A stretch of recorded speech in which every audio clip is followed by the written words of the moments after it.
So guys, for today's video, gagawa tayo ng paboritong ulam ni Michael Jordan.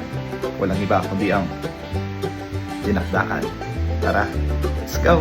Papakuluin natin ang paborito.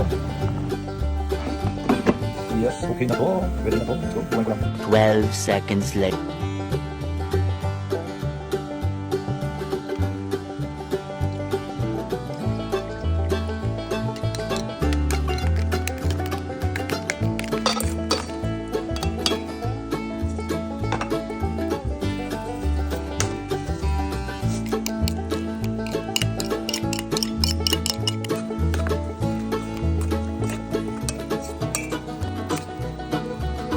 So guys, let's eat.